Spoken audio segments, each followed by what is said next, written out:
Ada pola atau suasana kebatinan yang serupa?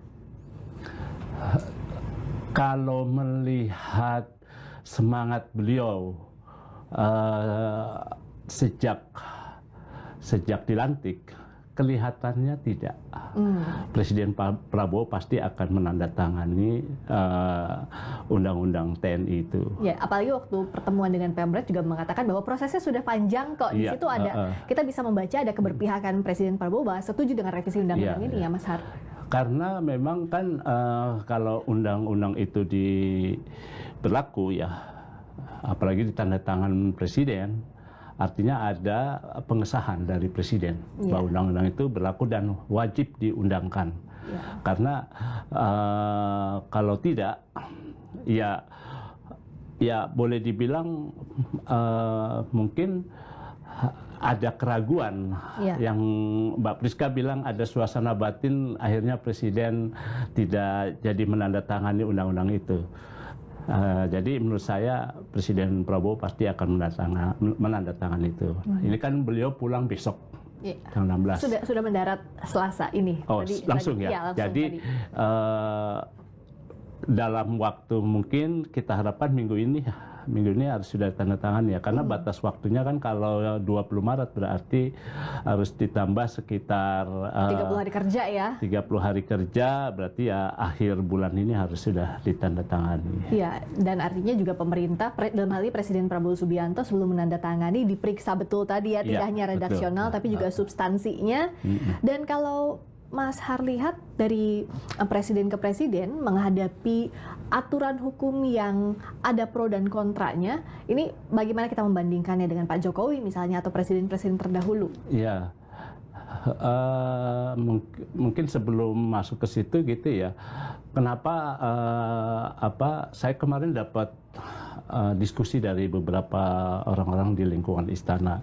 Mereka tuh khawatir dengan undang-undang ini. Oke, kekhawatiran ini apakah karena ada pasal yang sipil itu, jabatan sipil, Mas Har? Di pasal 47 draft dari undang-undang revisi undang-undang TNI itu memang yang sudah disetujui oleh DPR pada tanggal 20 Maret ya bersama pemerintah. Itu kan ada penambahan lahan sipil yang diambil oleh TNI. Salah satunya itu kan ada dari 10 kemarin waktu pembahasan kan 6 yang diusulkan, tapi kemudian yang diterima 4. Nah 4 itu kan seingat saya satu koordinator politik dan keamanan, kedua pertahanan dan keamanan, ketiga adalah kesekretariatan negara terkait dengan urusan kesekretariatan presiden. Terus keempat adalah intelijen. Nah, buat orang-orang istana, poin ketiga ini yang membuat mereka agak khawatir karena mereka bisa saja tidak jadi menduduki jabatan-jabatan, peluang jabatan yang mereka akan dapat itu, karena misalnya kayak kemarin kan sebelum undang-undang itu direvisi, sebetulnya hanya sekretaris militer presiden saja yang boleh perwira aktif.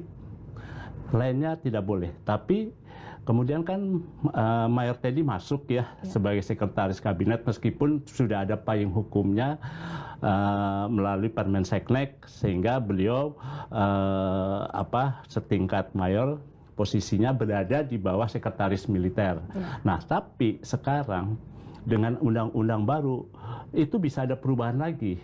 Jadi karena sudah disetujui dalam undang-undang jabatan kesekretariatan negara terkait dengan urusan sekretariat presiden, artinya posisi Pak Teddy tidak harus berada di bawah Sesmi lagi. Kita nggak tahu nanti posisi revisi di peraturan Menteri Sekretaris Negara seperti apa. Tapi itu kan ada, selain Pak Teddy ada Deputi Pengelolaan Istana yang sebelumnya dijabat oleh sipil, sekarang dipegang oleh Maijen Aryo Windomoko. Lalu Biro Umum dulu kan dijabat oleh sipil, sekarang dijabat oleh militer, yaitu Brigjen Mulyadi.